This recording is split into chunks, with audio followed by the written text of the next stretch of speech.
तन बढ़िया से देखना बाबू। लेसन हम लोग कहाँ पढ़ रहे थे? 2 पढ़ रहे थे, याद करो। बड़ी हम लोग डिस्कशन किए थे ना कल। हाँ यही पढ़ा जाएगा, फटाफट हम लोग पढ़ते हुए पहुँच जाएंगे, इतना याद हो जाएगा फटाफट। देखो आज का टॉपिक रहेगा सबसे पहला स्त्री कैंसर, स्त्री कैंसर। और दूसरा आपका रहेगा आज का टॉपिक में वर्तिकाग्र, क्या रहेगा? वर्तिकाग्र। तीसरा का आपका रहेगा वर्तिका, और चौथा आपका रहेगा अंडाशय। 4 ये टॉपिक, ठीक है। और हमको तो लगता है कि चारों के चारों का बता सकते हैं, कोई इसमें दिक्कत है नहीं। हाँ बात समझ रहे हो? हाँ तब हम लोग यहाँ पर इसके चित्र वगैरह के बारे में हम लोग बता देंगे। उसके बाद चलो तब 5वां हम लोग पढ़ लेंगे आज, बीजाणुधानी या बीजाणु। बीजाणुधानी या बीजाणु, सब आपकी किताब में लिखा है। बीजाणुधानी या इसी को हम लोग कहते हैं बीजाणु। इसको गुरु बीजाणुधानी लिख लीजिए।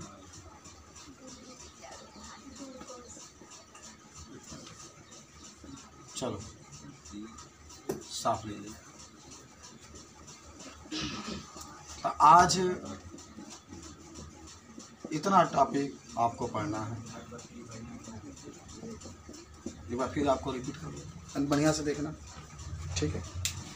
सबके बारे में आपको हम बताते चल रहे हैं कि तनी आप लोग भी जितने शब्द देख रहे हैं। 5 आज आपकी टॉपिक रहेगी, पाँचों के पाँचों बहुत सिंपल है। स्त्री कैंसर के नाम से पता चल रहा है ना? स्त्री कैंसर का मतलब होगा कि ये स्त्री के बारे में ही बताएगा।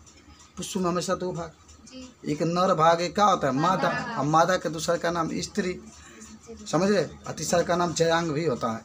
तो आप कहेंगे कि जो स्त्री कैंसर होता है ये पुष्प का कौन भाग होता है? मादा भाग होता है, याद करो। हालांकि जो स्त्री कैंसर होता है इसके 3 भाग होते हैं। कौन कौन? फटाफट कहेंगे।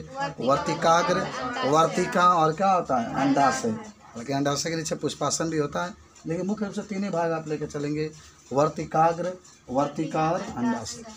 आप पढ़ेंगे वर्तिकाग्र जो होता है पुष्प का सबसे ऊपरी वाला हिस्सा होता है, और यह एक मंच का काम करता है। और जो पराग कोश से पराग कण निकल करके इसी वर्तिकाग्र पर पहुंचते हैं, यानी वर्तिकाग्र पराग कण को क्या करता है? आकर्षित करता है। और फिर वर्तिकाग्र जो होता है एक पतली, एक वर्तिकाग्र के नीचे लंबा डंटा का आकार की एक पतली नली पाई जाती है, जिसको हम लोग क्या कहते हैं? और सबसे नीचे आपका अंडाशय होता है। उसी अंडाशय में परागकण पहुँचता है, और फिर निषेचन की क्रिया जब संपन्न होती है तो अंडाशय किसमें बदल जाता है? फल में बदल जाता है। बात समझ में आई? तो सबसे पहला एक हेडिंग बना लो, स्त्री कैंसर। दिखाते भी चले रहे हैं आपको। स्त्री कैंसर, स्त्री कैंसर। अच्छा नाम से पता चला है ना, स्त्री कैंसर जो होता है क्या होता है? स्त्री का जनन का प्रतिनिधित्व करता है। लिख लेना, देखो स्त्री कैंसर स्त्री के जनन अंग का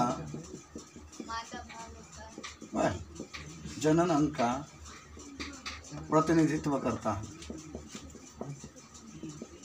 जनन अंग का क्या करता है? प्रतिनिधित्व करता है। सबको याद हो गया। और देखो हम आपको बता दें, स्त्री कैंसर जो होता है एक अंडपी या बहुअंडपी हो सकता है। एक अंडा भी हो सकता है उसमें, एक से अधिक भी अंडा हो सकते हैं। तो स्त्री कैंसर एक अंडपी या बहुअंडपी हो सकता है। एक अंडपी या बहुत अंडपी हो सकता है। सिंपल सी बात है। स्त्री कैंसर किसका प्रतिनिधित्व करता है? स्त्री का। स्त्री का मतलब होता है मादा का, मादा का मतलब होता है जयांग को प्रतिनिधित्व करता है। और वह एक अंडपी होती है। और अंडा का निर्माण तो किसके अंदर होता है? स्त्री के अंदर होता है। उसी अंडे से शुक्राणु जब मिलते हैं तो निषेचन की क्रिया संपन्न होती है, फिर एक नए फल का निर्माण होता है। तो परागकण का मान शुक्राणु नहीं तो आखिर परागकण का वही तो शुक्राणु के जैसा ही होता है। शुक्राणु जब बताया तो क्रिया होती है तो वो भी परागकण जाते हैं तो क्रिया संपन्न होती है। तो इस स्त्रीकर्षण के बारे में आप क्या कर सकते हैं, तुरंत बता सकते हैं। स्त्रीकर्षण के भाग, कौन दिक्कत, कोई दिक्कत नहीं। देखो बायोलॉजी पढ़ रहे हो तो पूरा याद करते चलना। स्त्रीकर्षण के भाग तो कह सकते हैं स्त्रीकर्षण के मुख्य रूप से कितने भाग होते हैं, 3, वर्तिकाग्र, वर्तिका और अंडाशय। लिख लेना, अच्छा बायोलॉजी में ही आ जाएंगे हम क्वेश्चन, बच्चे एकदम रच रच के लिखते हैं।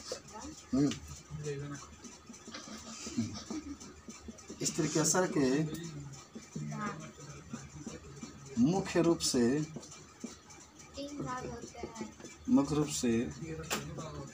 3 भाग होते हैं, ठीक है। स्त्रीकर्षण के मुख्य रूप से कितने भाग, 3 भाग होते हैं। First, second, third. फर्स्ट जो होता है उसका नाम होता है वर्तिकाग्र, सेकेंड जो होता है वर्तिकाग्र, और थर्ड होता है अंडाशय। वर्तिकाग्र, वर्तिका और अंडाशय, वर्तिकाग्र, वर्तिका और अंडाशय, ये 3 हिस्सा के होते हैं, याद करना। स्त्रीकर्षण के मुख्य रूप से 3 भाग होते हैं, एक वर्तिकाग्र होता है और एक वर्तिका होता है और एक क्या होता है, अंडाशय होता है। बता सकते हैं इसको, इस तरीके से इसको बता सकते हैं, ठीक है। मिटाए इसको।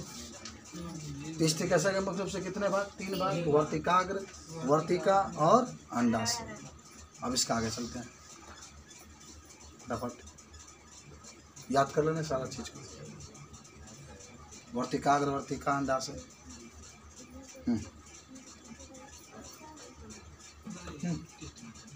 हो गया, मिटा इसको, सब लिख लिए।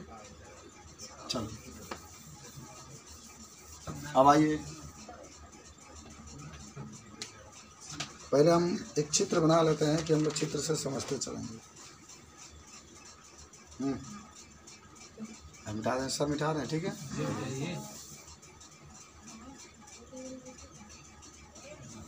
बहुत मज़ा आता है बायोलॉजी में, और खासकर जब चित्र बनाना होता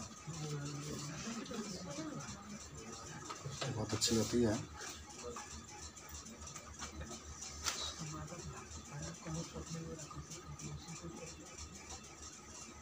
ये आपका, ठीक है। उसके बाद से आप इसे दिखा सकते हैं।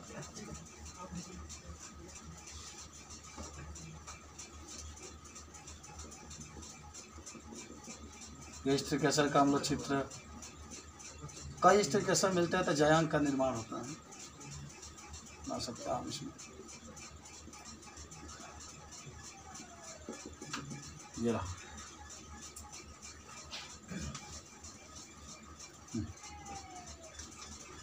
सबसे ऊपर वाला हिस्सा को वर्तिकाग्र कहते हैं, नीचे वाला हिस्सा को वर्तिका और नीचे वाला हिस्सा को अंडाशय, और नीचे वाला हिस्सा को पुष्पासन। ये अंडाशय से जब फल का निर्माण होता है तो उसको वास्तविक फल कहते हैं। अंडाशय को छोड़ के किसी अन्य भाग से निर्माण होता है तो उसको आभासी फल कहते हैं। ये सब बहुत इंपॉर्टेंट है, पूछा जाता है कि अगर आपसे कोई पूछे कि आपके वास्तविक फल किसे कहते हैं, तो जब अंडाशय से फल का निर्माण होता है तो वास्तविक फल कहते हैं, और जब अंडाशय छोड़कर किसी अन्य भाग से होता है तो उसको आभासी फल। सिंपल से पता, ठीक है। बोलो, याद हुआ? अब तो ये सब पूछा जाता है, तो इसके बारे में सबसे ऊपर वाला हिस्सा जो होता है वर्तिकाग्र होता है, दूसरा वाला जो लंबा आप देख रहे हैं वो इसको वर्तिका कहते हैं, फिर अंडाशय होता है, फिर आपका पुष्पासन आता है। अब बारी बारी से तीनों का बात जानते होंगे। वर्तिकाग्र के बारे में अगर आपसे कोई पूछता है तो वर्तिकाग्र स्त्रीकर्षण का सबसे ऊपरी भाग होता है। ये परागकणों को आकर्षित करता है, यह परागकण के लिए आवरण यानी मंच का कार्य करता है। कहता है कि आ जाओ, हम इंतजार कर रहे हैं। क्या कहता है? ये कहता है कि आ जाओ, हम क्या करते हैं, इंतजार करते हैं। इंतजार कौन इंतजार करता है? वर्तिकाग्र। किसको इंतजार करता है? आ जाओ आ जाओ, हम इंतजार करते हैं, मेरे पास आओ, तुम्हारी बहुत हमारी ज़रूरत है। बात समझ लो। हाँ हाँ तो मिटाए इसको, बना लिया, बन गया। वाह क्या बात है, तो बना ली, बहुत अच्छी बात है। एक्सपोर्ट आदमी मिटा रहे हैं, देख लो बना लेंगे। आ जाओ, अब हम लोग आते हैं वर्तिकाग्र के पास। छोटे छोटे शब्द हैं, याद रखेंगे, कोई दिक्कत नहीं। देखो वर्तिकाग्र, वर्तिकाग्र स्त्री के सर का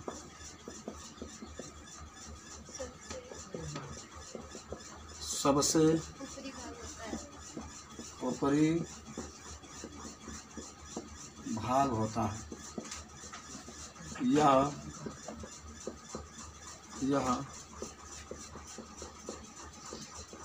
परागकणों को आकर्षित करता है।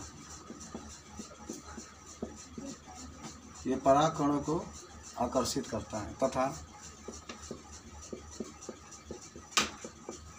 परागकण को अपने तरफ आकर्षित करने के लिए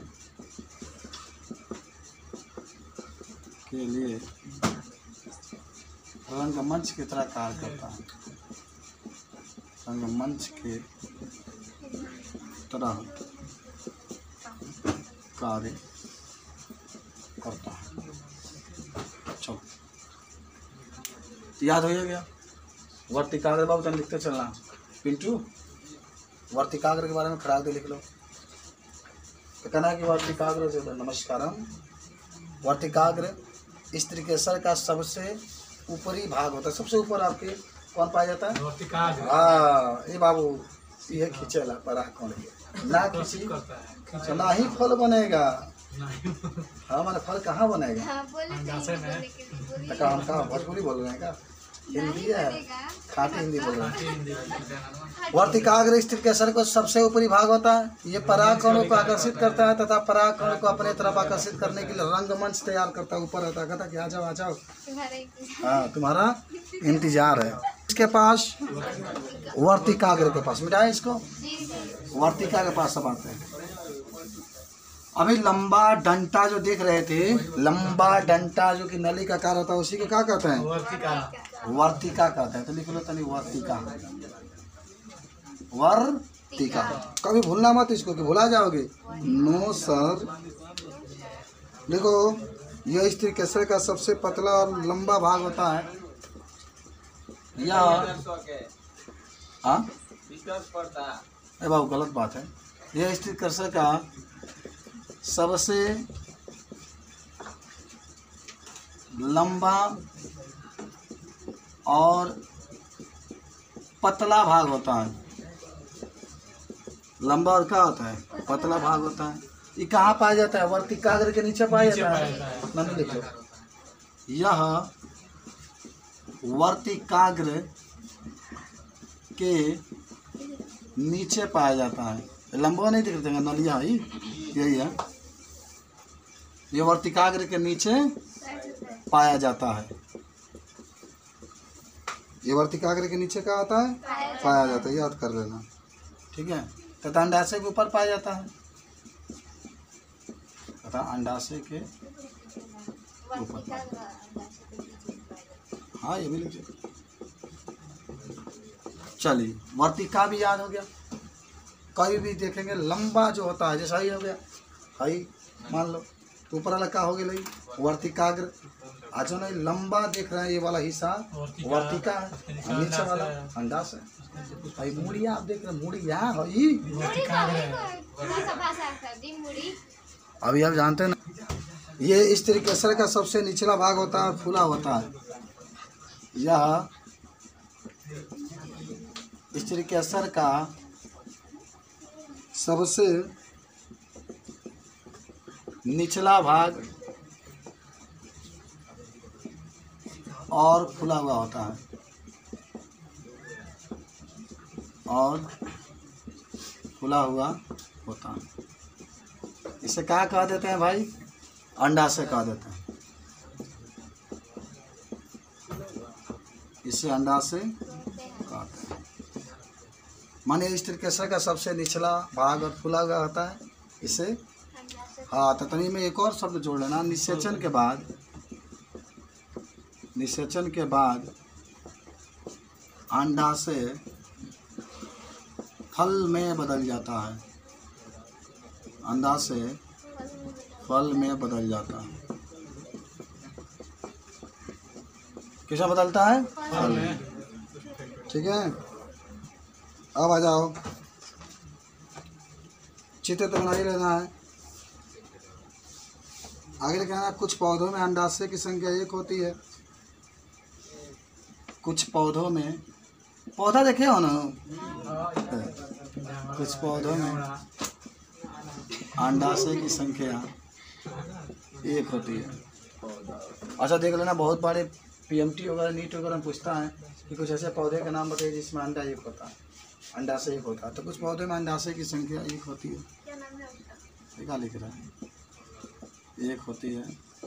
जैसे गेहूं का नाम सुने हो? गेहूं देख लेना, आम देख लेना, धान देख लेना, इत्यादि।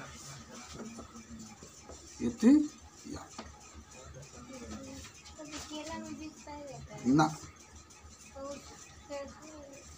तो ओ अंडे पी हो जाएगी। चलिए, तब का जगह बांस के पौधे अपने आप जमता। तो वर्तिकाग्र जान गए, वर्तिकाग्र जान गए, अंडाशय जान गए, सब किताब में खूब बढ़िया लिखा है। अब हम चलते हैं गुरु बीजाणु धानी। किसके पास? ये सभी आवृत्त बीजी पौधा, आवृत्त बीजी पौधा जानते हैं ना, जिसमें पुष्प खिलते। हो गया, लिख लिए सब लोग, फटाक लिख लीजिए। सब याद हो गया होगा, अभी लिखते हुए याद हो गया। कभी भी पूछे, कोई भी पूछे, कोई दिक्कत नहीं, फटाफट बताते चलेंगे। हो गया, इसको समझता हूँ। गुरु बीजाणु धानी, गुरु बीजाणु धानी, या इसी को हम लोग बीजांड कहते हैं। जैसे को हम लोग क्या कहते हैं? बीजांड। संरचना बनाना होगा तो देखो कैसे बनाएंगे। एक हमारे पास ये हिस्सा होती है, ठीक है, फिर इसके चारों ओर ये हिस्सा होती है,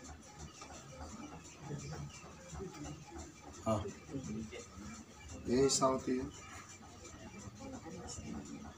और फिर इसकी तरफ ऐसे बना लेना सब लोग, ठीक है। किताब में आपका दिया भी होगा, देख कर क्या बना सकते हैं। छोटा सा आप एक हिस्सा बना लीजिएगा।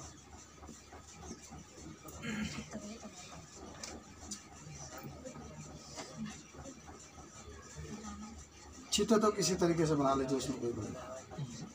चले, बन गया। इसमें क्या होता है ना, जो सबसे ऊपर वाला ये हिस्सा देख रहे हो, इसको हम लोग कहते हैं बीजांड। हाँ मैंने हाइलम तो हाई है, हाइलम वगैरह सब होगा, लेकिन ये होता है बीजांड द्वार, सभी के पास होता है। इसके सबसे विपरीत की ओर यहाँ पर जो पाया जाता है उसको हम लोग कहते हैं निभाग, इसके विपरीत पाया जाता है।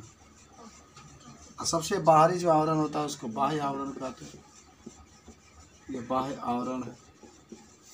और सबसे अंदर जो आवरण पाया जाता है उसको हम लोग कहते हैं अंतः आवरण। अंतः आवरण, अंतः आवरण, इसको हम लोग कहते हैं भ्रूण कोश, भ्रूण कोश कहते हैं।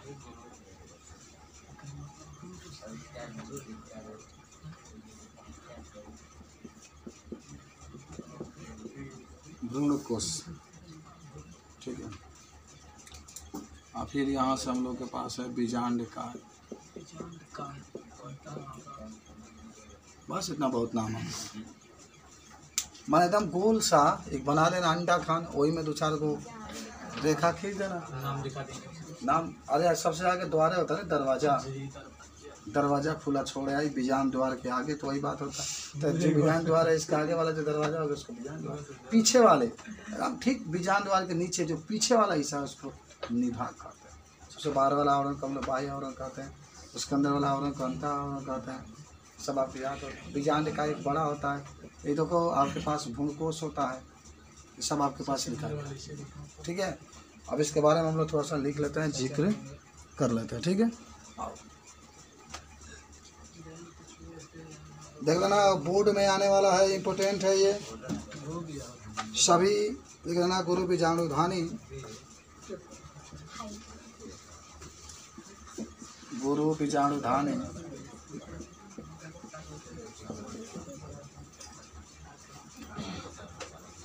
मादा जननांग में पाया जाता है, मादा जननांग में पाया जाता है। आगे लिखना कि सभी आवृतबीजी पौधों में अंडाशय के अंदर बीजांड उपस्थित होता है। देखो बीजांड कहाँ पाया जाता है? अंडाशय के अंदर। सभी आवृत बीजी पौधों में अंडाशय के अंदर, अंडाशय के अंदर बीजांड पाया जाता है।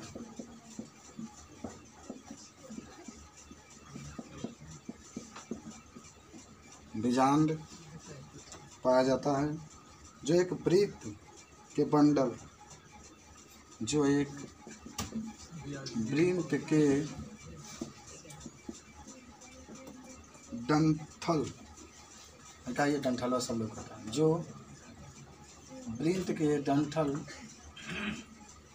से घिरा रहता है, घिरा रहता है, जिसे बीजांड वृत्त भी कहते हैं, जिसे बीजांड वृत्त कहते हैं।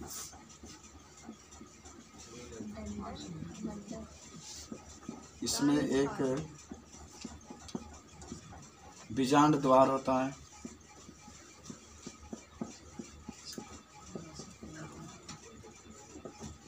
बीजांड द्वार होता है, ठीक है। और ठीक इसके विपरीत का निभाग होता है, निभाग होता है।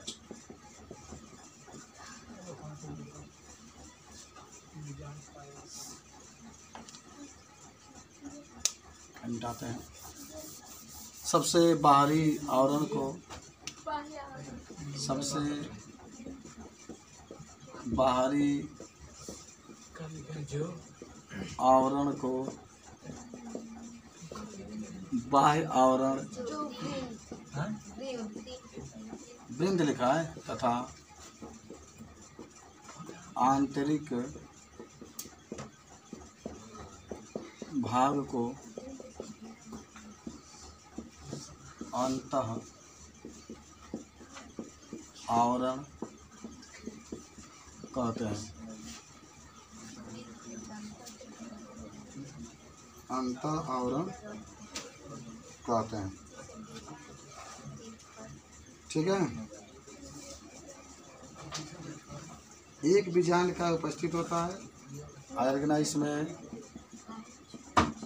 एक बीजांड का उपस्थित होता है, अभी बनाए थे आप, जो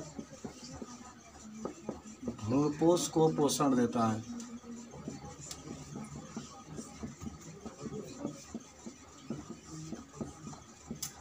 चलो,